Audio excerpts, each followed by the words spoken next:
नमस्कार दोस्तों, मैं नकुल वैष्णव आपके अपने YouTube चैनल आशा डिफेंस अकेडमी पर आपका स्वागत करता हूं। आज वही हम अपनी पहली क्लास स्टार्ट कर रहे हैं। इंग्लिश का एक टॉपिक छोटा सा बहुत ही बेहतर टॉपिक है। इसमें हम इंग्लिश के एक टॉपिक से आर्मी, नेवी, एयरफोर्स और एचएसएस कवर करेंगे।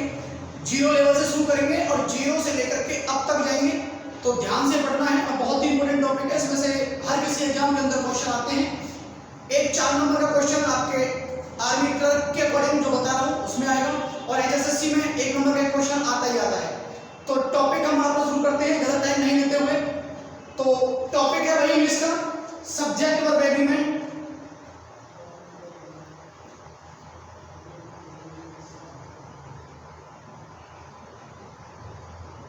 सब्जेक्ट वर्ब एग्रीमेंट ये टॉपिक है वही इंग्लिश का, इसे पढ़ते हैं। तो थोड़ा ध्यान से पढ़ेंगे और साथ के साथ लिखते भी रहेंगे। देखो क्या होता है सब्जेक्ट वर्ब एग्रीमेंट। सब्जेक्ट होता है वही कर्ता, ठीक है, और वर्ब होती है क्रिया, और एग्रीमेंट मतलब क्या होता है, समझौता। सब्जेक्ट वर्ब एग्रीमेंट, कर्ता क्रिया, जैसा करता है उसके हिसाब से क्रिया आनी, वही सब्जेक्ट वर्ब एग्रीमेंट है। अगर आपका सब्जेक्ट सिंगुलर है तो वर्ब भी कैसी आनी चाहिए, सिंगुलर। अगर सब्जेक्ट आपका प्लूरल है तो वर्ब भी कैसी आनी चाहिए, प्लूरल। वही एग्रीमेंट है सब्जेक्ट वर्ब एग्रीमेंट। अब यहां पर एक चीज बता देता हूं कि वर्ब की 5 फॉर्म होती है भाई। फर्स्ट फॉर्म, जैसे मान के चलो कोई वर्ब लेते हैं हम, गो, ये वर्ब की फर्स्ट फॉर्म है। सेकंड फॉर्म इसकी क्या हो जाएगी, वेंट। थर्ड फॉर्म इसकी क्या हो जाएगी, गॉन। इसकी फोर्थ फॉर्म क्या हो जाएगी, गोइंग। इसकी फिफ्थ फॉर्म क्या हो जाएगी, गोज। ये ध्यान रखना कि जो आईएनजी वाली फॉर्म होती है उसे हम वर्ब की चौथी फॉर्म बोलते हैं, और जो एस या ईएस वाली फॉर्म होती है उसे हम वर्ब की 5वीं फॉर्म बोलते हैं। तो जो वर्ब की पहली फॉर्म होती है, कोई सी वर्ब, कोई सी भी मेन वर्ब हो, मेन वर्ब की पहली फॉर्म अपने नेचर से प्लूरल होती है। वर्ब की पहली फॉर्म कोई सी भी हो वो कैसी रहेगी, प्लूरल। इसका मतलब क्या है कि जब सब्जेक्ट प्लूरल होगा तो ये हेल्पिंग वर्ब प्लूरल आएगी, और जब सब्जेक्ट सिंगुलर होगा तो जो वर्ब की 5वीं फॉर्म होती है ये सिंगुलर होती है, ये सिंगुलर होती है। वर्ब की पहली फॉर्म प्लूरल और वर्ब की 5वीं फॉर्म सिंगुलर। तो कहने का मतलब है कि जब सब्जेक्ट हमारा प्लूरल रहेगा तो ये यूज करेंगे, और जब सब्जेक्ट हमारा सिंगुलर रहेगा तो ये यूज करेंगे। आगे बात समझ में? तो ये है सब्जेक्ट वर्ब एग्रीमेंट। अब बात रही है तो मेन वर्ब की, कि मेन वर्ब से हम पहचान लेंगे कि कौन सी वर्ब प्लूरल है और कौन सी वर्ब सिंगुलर है। अब हेल्पिंग वर्ब भी आप पहचान लोगे, जैसे कि मान के चलो इजमार है। इसमें से आपसे पूछे कि सिंगुलर हेल्पिंग वर्ब कौन सी है, तो इज, और प्लूरल कौन सी है, आर, और एम क्या है, ये आई के साथ यूज होती है। तो यहां से पहचान लेंगे कि ये सिंगुलर है, ये प्लूरल है। अगर ये यूज होगी तो सब्जेक्ट सिंगुलर रहेगा, ये यूज होगी तो सब्जेक्ट प्लूरल रहेगा। ऐसे ही जैसे कि मान के चलो वाजवर है, वाज क्या होगी, सिंगुलर, और वर क्या होगी, प्लूरल। अगर वाज यूज करेंगे सब्जेक्ट कैसा रहेगा, सिंगुलर, और वर यूज करेंगे सब्जेक्ट कैसा रहेगा, प्लूरल। ऐसे ही मान के चलो हैज है, हैज है, हैज क्या है, सिंगुलर, और हैव क्या है, प्लूरल। तो प्लूरल सब्जेक्ट के साथ प्लूरल हेल्पिंग वर्ब, और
सिंगुलर है तो इसके हिसाब से वर्ब भी सिंगुलर आनी चाहिए, तो इसे क्या कर देंगे, गोज। अब सब्जेक्ट भी सिंगुलर और वर्ब भी सिंगुलर, यही है सब्जेक्ट वर्ब एग्रीमेंट।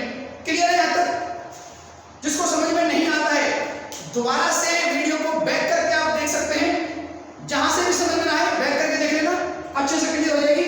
अब इसका रूल नंबर फर्स्ट पढ़ते हैं।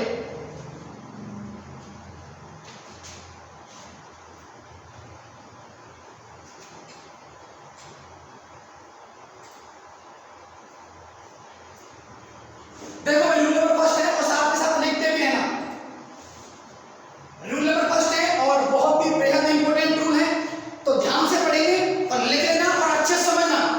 इसमें से आर्मी क्लर्क के एग्जाम में एक क्वेश्चन 4 नंबर का आता ही आता है इस रूल से, तो 100% इस रूल को अच्छे से पढ़ना। और एचएसएससी भी कवर करती है इस रूल को। इस रूल में से एचएसएससी के अकॉर्डिंग भी, चाहे वो ग्राम सचिव हो, कैनल पटवारी हो, हरियाणा पुलिस हो, कोई सा भी एग्जाम हो हरियाणा से रिलेटेड, सारे के सारे टेस्टों में इस टॉपिक से क्वेश्चन आते हैं और बेहद इंपॉर्टेंट टॉपिक है। देख रहा है कुछ वर्ड्स लिख रहा हूं, साथ के साथ लिखते रहना, जैसे कि as well as, like, unlike, with,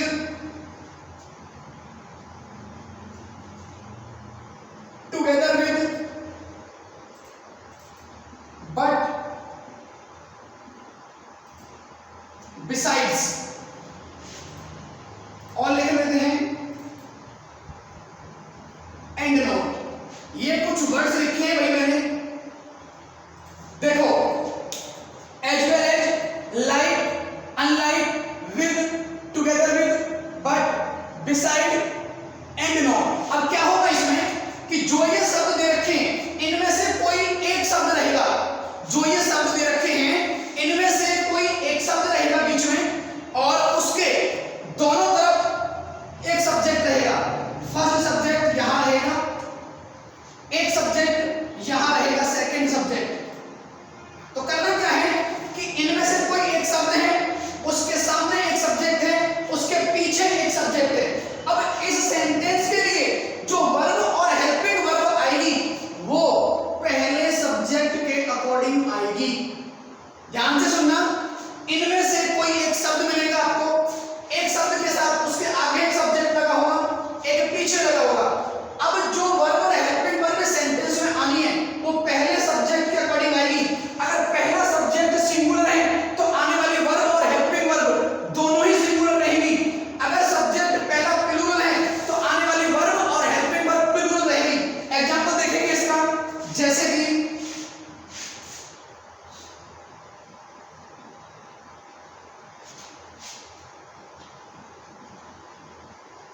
his brother and not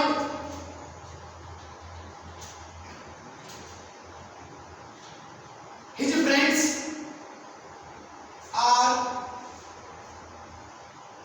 coming। Sentence को देखना भाई, पहले ये देखो कि इनमें से क्या कोई एक शब्द इसमें दे रखा है, तो दे रखा है कौन सा, एंड नॉट।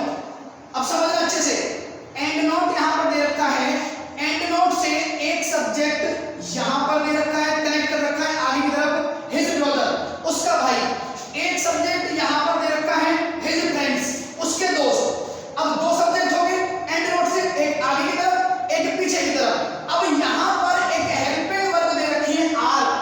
अब ये हमें इसके हिसाब से लगानी है कि ये जो दे रखा है क्या है, हिज ब्रदर उसका भाई सिंगुलर है प्लूरल है, उसका भाई सिंगुलर है प्लूरल है, तो भाई अकेला है मतलब सिंगुलर है। जब ये सिंगुलर है तो ये भी सिंगुलर आनी चाहिए, तो क्या कर देंगे भाई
देखिए एक वर्ड है यहां पर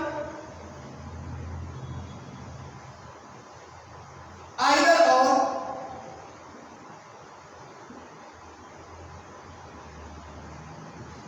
नाइदर नॉर। इसका मतलब क्या होता है?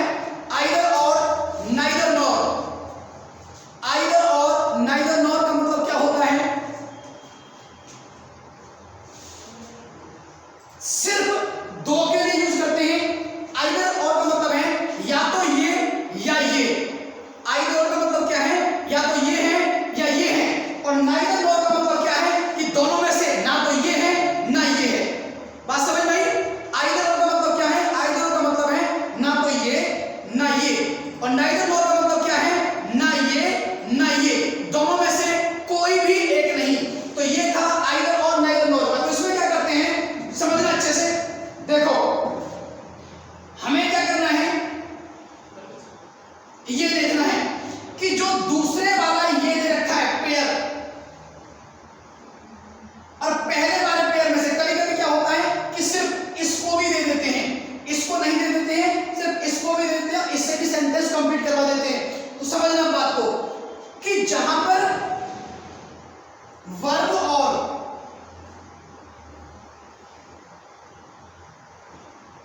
हेल्पिंग वर्ब रहेगी, जहां पर वर्ब और हेल्पिंग वर्ब रहेगी, इसके जो सबसे नजदीक सब्जेक्ट रहेगा, इसके वर्ब के और हेल्पिंग वर्ब के जो सबसे नजदीक सब्जेक्ट रहेगा, वो चेक करना पड़ेगा कि सिंगुलर है या प्लूरल है। अगर सिंगुलर है तो हेल्पिंग वर्ब और वर्ब सिंगुलर रहेगी, अगर ये प्लूरल है तो वर्ब और हेल्पिंग वर्ब प्लूरल रहेगी। बात समझ में आई मैंने क्या कहा है? मैंने ये कहा है कि जहां पर वर्ब और हेल्पिंग वर्ब दे रखी होगी, हमें उसके पास में सब्जेक्ट देखना है कि सबसे नजदीक कौन सा है, और जो सब्जेक्ट सबसे नजदीक होगा फिर वो सब्जेक्ट देखना है कि सिंगुलर है प्लूरल है। अगर सब्जेक्ट सिंगुलर है तो वर्ब और हेल्पिंग वर्ब सिंगुलर रहनी चाहिए, और अगर सब्जेक्ट प्लूरल है तो वर्ब और हेल्पिंग वर्ब क्या रहनी चाहिए? प्लूरल। तो एग्जांपल देखना इसका, देखो एग्जांपल देखो, जैसे कि neither Ramesh nor his friends are coming। ये सेंटेंस दे रखा है neither Ramesh nor his friends are coming। अब देखो neither nor का पेयर है, ये चेक होगी। अब हमें देखनी है कि वर्ब और हेल्पिंग वर्ब कहां दे रखी है। तो वर्ब और हेल्पिंग वर्ब, सबसे पहले हेल्पिंग वर्ब देखेंगे तो आर यहां पर दे रखी है। अब ये देखेंगे कि यहां पर दो सब्जेक्ट है, एक तो रमेश दे रखा है और एक उसके दोस्त दे रखे हैं। तो इस हेल्पिंग वर्ब के सबसे नजदीक सब्जेक्ट कौन सा है? हिज फ्रेंड्स, उसके दोस्त। अब यहां पर उसके दोस्त फ्रेंड्स लिखा हुआ है, ये सिंगुलर है प्लूरल है? तो ये क्या है? प्लूरल है। जब ये प्लूरल है तो ये भी प्लूरल है, इसका मतलब ये सही है। दूसरा एग्जांपल देखिए, जैसे कि either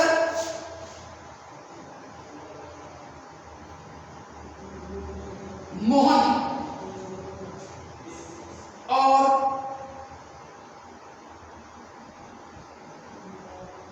his parent are going to Delhi। अब देखो आइदर और का पेयर है, एक सब्जेक्ट यहां पर मोहन दे रखा है, एक उसका पेरेंट दे रखा है। अब हेल्पिंग वर्ब कहां है? यहां पर वही दे रखी है आर। अब ये देखो कि आर के सबसे नजदीक ये है या आर के सबसे नजदीक ये है। तो आर के सबसे नजदीक ये है, यही मैंने कहा था कि हेल्पिंग वर्ब वर्ब के सबसे नजदीक वाला सब्जेक्ट देखना है। तो फिर यहां पर दे रखा है पेरेंट, और पेरेंट अभी बताया था क्या होता है? पेरेंट अभी बताया था क्या होता है? पेरेंट जब हो तो उसका मतलब है कि वो सिंगुलर है।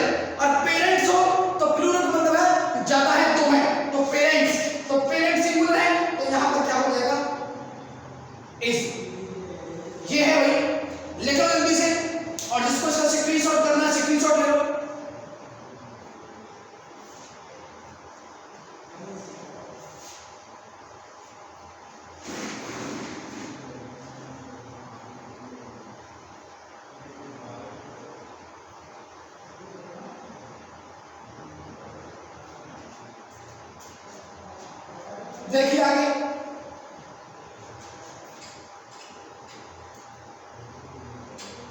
इसका रूल नंबर 3 देखते हैं भाई। देखो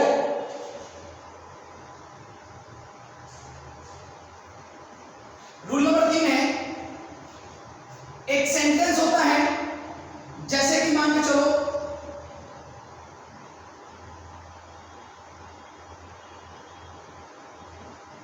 इंपेरेटिव। इंपेरेटिव सेंटेंस क्या होता है, और एक होता है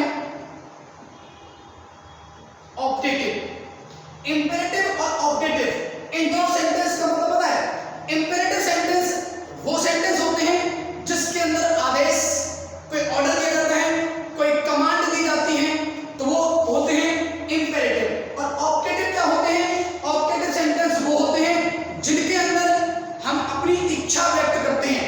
इंपेरेटिव सेंटेंस क्या होते हैं, सॉरी ऑब्जेक्टिव सेंटेंस क्या होते हैं, जिनके अंदर हम अपनी इच्छा व्यक्त करते हैं। तो स्टार्टिंग ऑब्जेक्टिव से करते हैं। तो इसमें क्या है, रूल नंबर 3 में ऑब्जेक्टिव सेंटेंस में, ऑब्जेक्टिव सेंटेंस में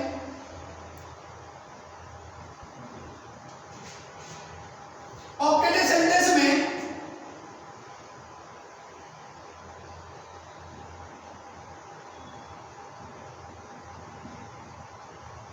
सिंगुलर सब्जेक्ट के साथ, ध्यान रखना कि ऑब्जेक्टिव सेंटेंस में सिंगुलर सब्जेक्ट के साथ प्लूरल वर्ब और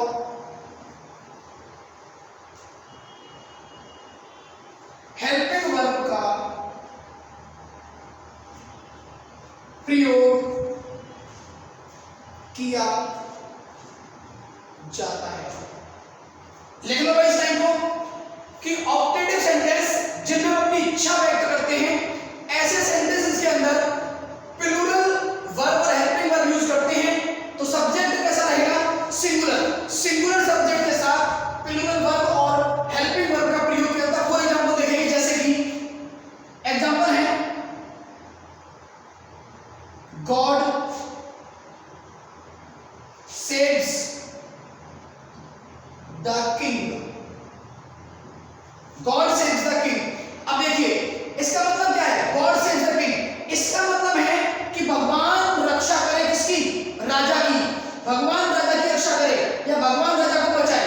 तो गॉड क्या हो गया, सिंगुलर सब्जेक्ट। अब वर्ब चेक करेंगे कि वर्ब कैसी है। तो वर्ब कौन सी फॉर्म है, ये अभी बताया थी स्टार्टिंग में कि जिस वर्ब के साथ एस या एस लगी होती है वो कौन सी वर्ब होती है, पांचवी। तो पांचवी फॉर्म क्या होती है, सिंगुलर। लेकिन हमने क्या कहा है कि सिंगुलर सब्जेक्ट के साथ वर्ब और हेल्पिंग वर्ब कैसे आएगी, प्लूरल। और इसे प्लूरल कैसे बनाएंगे, इसमें से क्या कर देंगे, एस। अब ये वर्ब प्लूरल है, तो सब्जेक्ट सिंगुलर हो गया, वर्ब प्लूरल होगी। तो God save the king. Clear है भाई, आगे बात समझ में नहीं समझ में आता है, एक बार दोबारा से बैक कर लेना वीडियो, यहां से क्लियर हो जाएगी।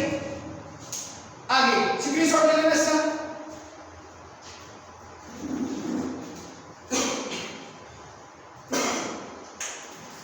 देखो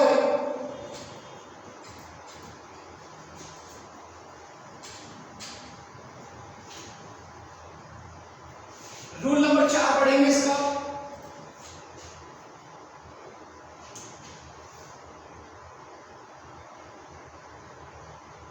रूल नंबर 4 देखिए, एक वर्ड है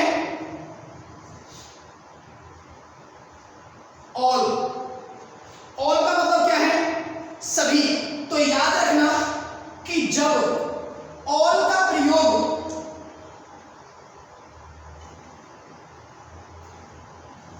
काउंटेबल की तरह करें, कैसे करें, जब ऑल का प्रयोग काउंटेबल की तरह करें। काउंटेबल मतलब जब ऑल काउंटेबल हो, जिसको हम गिन सकते हैं। और जब गिन सकते हैं और तुम्हें लगे कि ऑल का मतलब काउंटेबल है, तो वर्ब और हेल्पिंग वर्ब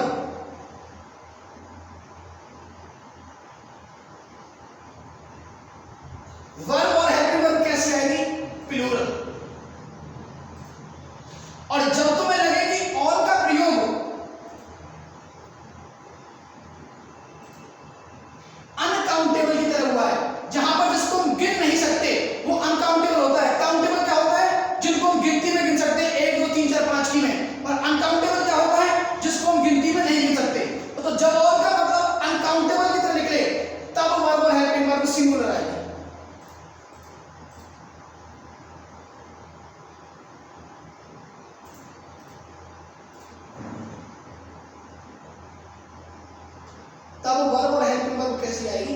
सिंगुलर। अगर काउंटेबल की तरह करते हैं तो वर्ब और हेल्पिंग वर्ब कैसी आएगी? प्लूरल।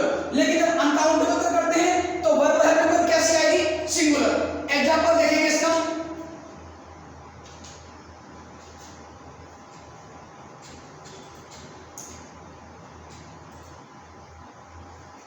एग्जांपल देखो, जैसे कि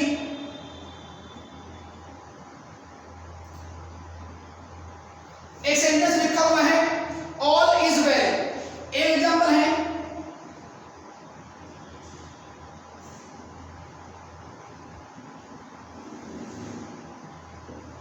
all are well at home. अब यहां पर आप मैंने पढ़ेंगे और ये देखिए कि कहां पर ये काउंटेबल हो रहे हैं। देखो ऑल इज वेल, सब बढ़िया है। सब क्या बढ़िया है? सबका मतलब नहीं पता क्या क्या बढ़िया है, तो बहुत कुछ बढ़िया है इसका मतलब। तो ये कैसा हुआ? Countable uncountable? तो ये अनकाउंटेबल हुआ। और जब ये अनकाउंटेबल हुआ ऑल का मतलब, तो वर्ब और हेल्पिंग वर्ब कैसी आएगी? सिंगुलर। लेकिन यहां लिखा हुआ है all are well at home, कि घर पर जितने भी हैं, यहां पर बात है मेंबर्स की, कि घर पर जितने भी मेंबर हैं वो सब बढ़िया हैं। तो घर पर जितने मेंबर हैं वो काउंटेबल हैं, उनको गिन सकते हैं, तो गिन सकते हैं तो काउंटेबल हुआ। तो वर्ब कैसी आएगी? प्लूरल। तो यहां पर ऑल के साथ आर, तो all is well, all are well at home, ये ऑल यहां पर काउंटेबल हुआ और ऑल यहां पर अनकाउंटेबल हुआ। क्लियर है? लिखो इसे जल्दी।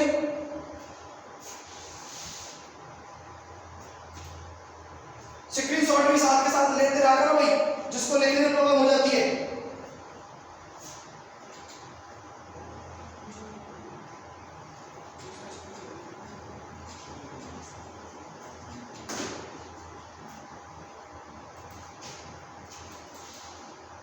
आगे देखिए, रूल नंबर 5 पढ़ेंगे भाई इसका। देखिए कुछ वर्ड्स लिख रहा हूं यहां पर, जैसे कि मैंने अभी तुम्हें बताया था आइदर, नाइदर। बताया था ना कि आइदर और नाइदर नॉट। तो आइदर का मतलब मैंने क्या बताया था?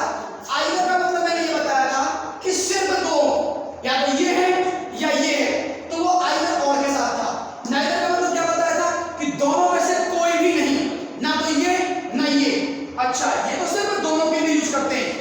आइदर दो के लिए मतलब है वाली कंडीशन में जो है पॉजिटिव, और नेगेटिव में नहीं के लिए नाइदर, वो भी सिर्फ दो के लिए। तो अब क्या करेंगे कि जब दो से ज्यादा हो तो आइदर के स्थान पर है वाली कंडीशन में यूज करेंगे वन, और जब नाइदर हो, दो नहीं वाले नेगेटिव हो, तब यूज करेंगे नन। अब क्या करेंगे? दोनों का रूल एक है कि इनके जस्ट बाद प्लस में एक ऑफ आएगा, either of, neither of, one of, none of. इस तरीके से सेंटेंस मिलेगा। समझना बात को कि ये दो के लिए है आइदर, ये नाइदर सिर्फ दो के लिए। जब है वाली कंडीशन में दो से ज्यादा हो जाए तो वन, और जब नाइदर में नहीं वाली कंडीशन में दो ज्यादा हो जाए तो नन। तो इनके बाद में क्या आएगा? ऑफ आएगा। ऑफ के बाद में प्लस में अगला जो स्टेप होगा, ध्यान से देखना कि आने वाला यहां पर नाउन या फिर प्रोनाउन कैसा रहेगा? प्लूरल। कैसा रहेगा? प्लूरल। कि इनके बाद में ऑफ आएगा। ऑफ के बाद में अगर नाउन या प्रोनाउन कोई सा भी आता है दोनों में से, तो वो कैसा रहेगा? वो प्लूरल आएगा। अच्छा, उसके बाद में अब जो वर्ब और हेल्पिंग वर्ब आएगी,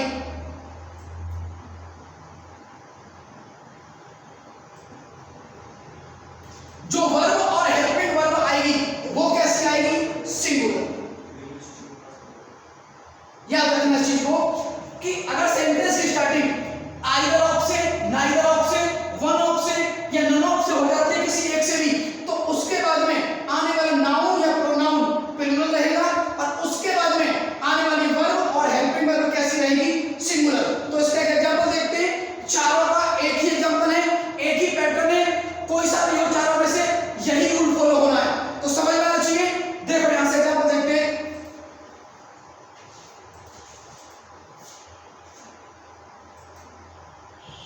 देखो एग्जांपल देखो, चारों का एक ही है।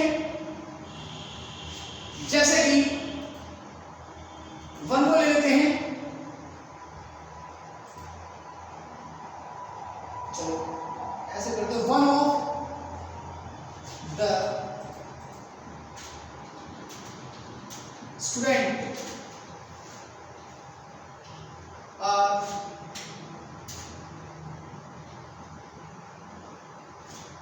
preparing for the examination। ये एग्जांपल है भाई, one of the student are preparing for the examination. अब तुम्हें पढ़ना क्या है, वही चीज समझ में देखो, सेंटेंस की स्टार्टिंग में आइदर ऑफ हो, नाइदर ऑफ हो, वन ऑफ हो या नन ऑफ हो, तो यहां पर क्या दे रखा है, वन ऑफ, तो वन के साथ में ऑफ दे रखा है, यहां तक बात क्लियर। अब हमें देखना है कि जो यहां पर नाउन और प्रोनाउन दे रखा है वो कैसा होना चाहिए, प्लूरल। अब इसके जस्ट बाद में एक नाउन दे रखा है स्टूडेंट, वो कैसा होना चाहिए, प्लूरल, लेकिन यहां पर लिखा हुआ स्टूडेंट। अब स्टूडेंट क्या है, सिंगुलर, और हमें क्या चाहिए, प्लूरल, तो एक गलती यहां पर ये है कि इसे स्टूडेंट्स करेंगे। उसके बाद में आने वाली वर्ब और हेल्पिंग वर्ब कैसी रहेगी, सिंगुलर। तो अब इसके बाद में हेल्पिंग वर्ब यहां पर दे रखी है, ये दे रखी है आर, लेकिन आनी कैसी है, सिंगुलर, तो यहां पर क्या कर देंगे, इट। तो अब हो गया, one of the students is preparing for the examination. Clear है, आई बात समझ में? आज यहीं तक करते हैं, इसके बाद में इनको अच्छे से पढ़ना और फिर अगली क्लास शुरू करेंगे अपनी। कल इसी टाइम पर, जिस टाइम अब शुरू हुई है इसी टाइम पर अपनी अगली क्लास होगी, जिससे आगे पढ़ेंगे। पढ़कर करना अच्छे से और बेहतर तरीके से मेहनत करनी है, अच्छे तरीके से पढ़ना है, आराम से एक विषय में कोशिश ये करेंगे कि आपके एग्जाम में क्वेश्चन आ जाए, अटेम्प्ट करके आने हैं, छोड़ना कुछ भी नहीं है, अच्छे से मेहनत करना।